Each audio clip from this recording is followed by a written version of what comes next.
Ce jour est à marquer d'une pierre blanche puisque effectivement la prospection a débuté et donc on va voir en live les premiers résultats. Alors il faut savoir que les premiers résultats, ils sont pas fixés, c'est-à-dire que là j'ai envoyé les premiers DM aujourd'hui. Ça ne veut pas dire que les leads, donc les personnes que j'ai contactées, ne répondront pas dans 3 heures, dans 6 heures, dans 24 heures ou 48 heures. Donc ça dépendra uniquement des fréquences de relance que je mettrai en place, mais surtout de la stratégie de relance que je vais utiliser. Parce que la relance du genre, «Hey coucou, t'es mort?» Pas fou et pourtant elle est grandement utilisée. Ou alors le prénom, point d'interrogation, pas fou non plus. Mais on le voit souvent et c'est super souvent utilisé et en fait, c'est nul. Enfin, c'est pas fou, c'est pas optimisé, quoi.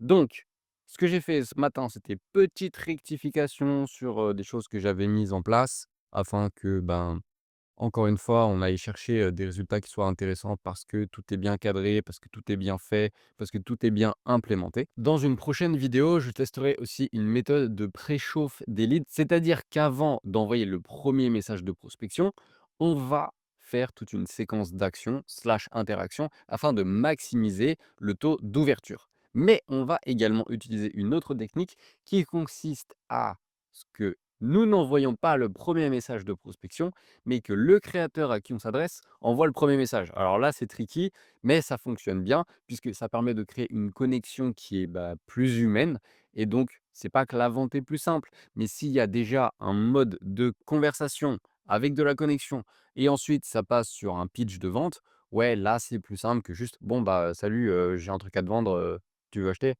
Ça marche pas trop non plus et pourtant on le voit trop souvent sur le marché. Pourquoi? Parce qu'en fait, les gens, ils ont la dalle, ils ont besoin d'argent tout de suite maintenant, ils sont pas capables de construire des trucs sur le long terme. Ils croient qu'en 10 jours, en partant de rien, tu peux faire 10 000 € par mois, ce qui est complètement faux et donc ils bourrinent en mode: «J'en ai rien à faire de toi, par contre, je veux bien que tu m'achètes quelque chose qui va peut-être t'aider», alors qu'en fait, ils sont même pas sûrs que ça peut vraiment les aider. Ils ont juste besoin d'argent et ça, en fait, la raison pour laquelle je déteste la prospection, c'est parce que tous les jours, je me fais prospecter par des gens comme ça, qui n'ont rien à faire de mes problèmes, qui n'ont rien à faire de moi, qui n'ont rien à faire de mes objectifs et qui vont quand même m'apporter une solution miracle à tous mes problèmes, alors qu'ils savent même pas qui je suis, ils savent même pas les problèmes que j'ai, ils savent même pas les objectifs que je veux atteindre. Alors pour moi, c'est une hérésie de faire ça, mais tous les jours, je me fais prospecter par des gens comme ça, c'est juste insupportable et si vous faites de la prospection, pitié, faites pas ce genre de truc. Parce que, un, les gens, ils en ont marre de se faire pitcher des offres qui leur correspondent pas. Ils en ont marre de se faire pitcher en cold avec des trucs qui sont extrêmement salesly et du coup, bah, ça convertit pas et juste, bah, intéressez-vous aux gens de manière humaine avant de leur pitcher, de leur demander de l'argent. Enfin, ça me paraît essentiel, ça me paraît évident. Mais bah, voilà, les gens, ils ont besoin d'argent, ils veulent de l'argent et ils sont pas capables, de voir plus loin que le bout de leur nez et d'investir un minimum dans la création d'une relation pour ensuite pitcher quelque chose qui sera en accord avec les objectifs, la vision et les besoins de la personne à qui on s'adresse et pas juste: «Je te vends un truc parce que moi j'ai besoin d'oseille». Donc voilà, c'était un petit coup de gueule, mais pour moi, ce qui me rebute dans la prospection, c'est ce genre d'approche. Ensuite, il a fallu que je scripte des petites, VSL, donc les VSL Video Sales Letter, c'est des vidéos de vente. Alors techniquement, ce que j'aime bien dire, c'est les vidéos de vente, c'est: «Tu es là, tu veux aller là, moi j'étais là, maintenant je suis là, je peux t'aider d'aller de là à là, achète ma formation, achète mon programme». En gros, c'est ça une VSL. Bon, c'est pas forcément achète mon programme, achète ma formation, c'est que juste, à la fin, il y a un CTA et le CTA, ça peut être réserve un appel, rendre tes coordonnées, bah, juste achète aussi. Donc c'est différents types de CTA, donc une VSL, c'est ça et donc j'en ai scripté plusieurs pour que les tunnels que j'ai mis en place fonctionnent en evergreen, c'est-à-dire qu'ils fonctionnent 24 heures sur 24, 7 jours sur 7. S'il y a besoin de twister quelques petites choses comme les headlines pour faire des AB testing, OK, on change, mais sinon il n'y a pas besoin de refaire le tunnel tous les jours. Quoi qu'il en soit, maintenant, on va dévoiler les fameux résultats de ce premier jour de prospection. Alors, je vais aller dans le petit, CRM en mode MVP que j'ai fait, sur Notion pour traquer quelques petites choses. Ensuite, je passerai sur, GHL parce que c'est quand même mieux pour traquer les choses. C'est juste que là, en mode MVP, on fait tout. Alors, du coup, hop, voilà. Là, j'ai fait oh, ça va pas trop. Alors, hop, voilà.